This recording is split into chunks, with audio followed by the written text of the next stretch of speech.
Hello mga mare, last week pa nga ito nung sinundo nga kami sa bahay nila Pastor at ng family niya dahil meron nga kaming mahalagang pupuntahan. Nagpatulong kasi kami na maghanap nga ng bahay at ang una nga namin pinuntahan ay dito sa may Houseland Mabalacat. Yes mga mare, naghahanap nga ulit kami ng bahay pero this time hindi po siya para sa amin kundi para po sa panganay naming anak. Heto nga yung unang unit na pinuntahan namin at heto nga pala yung kanilang town ni model unit at 66 square meter nga pala yung lot area nito. Pagpasok nyo, una nyong makikita yung living area tapos heto naman yung pinaka-kitchen. Meron nga rin toilet dito sa baba, tapos eto naman sa pinakalikod, pwede nyo nga gawing dirty kitchen or di kaya na may laundry area. Sinilip ko na nga itong second floor at dito nga sa taas ay meron nga pala siyang 3 bedroom. Ali ganito nga yung itsura niya sa second floor at hayan, 3 kwarto nga yung available dito. Tapos meron nga rin toilet and bathroom dito, bukod pa nga dun sa baba. Tinignan ko na nga rin itong 3 kwarto dito at in fairness naman napakaaliwalas nga rin ng space nila. Maganda na sana to mga mare, lalo na nga yung location, easy access lahat. Kaso nga lang, medyo hindi pa kaya ng budget ng anak ko kaya naman naghanap pa kami ng iba. At dito nga sa Fiesta Communities Dapdap kami nagpunta at ito nga pala yung model unit na pinuntahan namin. So bali hayan, pagpasok nyo nga dito, unang-una nyong makikita itong living area. Tapos dito naman sa area na to, pwede kayong maglagay dyan ng dining table at in fairness naman, napakaliwalas nga rin ng space dito. Tapos ito naman yung hagdan niya at pwede nyo nga i-design niya na merong cabinet nga sa baba. Sa likod naman, nandito nga yung pinaka-kitchen or dirty kitchen, tapos ganito naman yung itsura ng toilet and bathroom niya. Ko na nga rin itong bandang second floor at dito nga pala sa taas ay meron nga rin siyang 3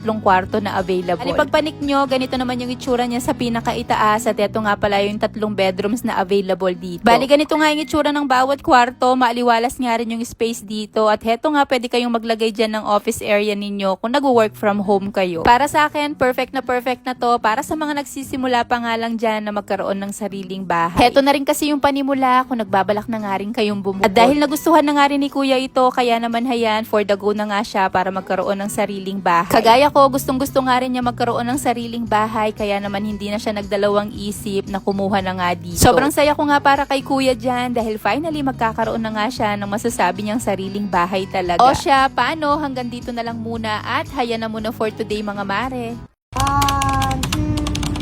Hello mga mare, last week pa nga ito nung sinundo nga kami sa bahay nila Pastor at ng family niya dahil meron nga kaming mahalagang pupuntahan. Nagpatulong kasi kami na maghanap nga ng bahay at ang una nga namin pinuntahan ay dito sa may Houseland Mabalacat. Yes mga mare, naghahanap nga ulit kami ng bahay pero this time hindi po siya para sa amin kundi para po sa panganay naming anak. Heto nga yung unang unit na pinuntahan namin at heto nga pala yung kanilang town ni model unit at 66 square meter nga pala yung lot area nito. Pagpasok nyo, una nyong makikita yung living area tapos heto naman yung pinaka-kitchen. Meron nga rin toilet dito sa baba tapos heto naman sa pinakalikod, pwede nyo nga gawing dirty kitchen or di kaya na may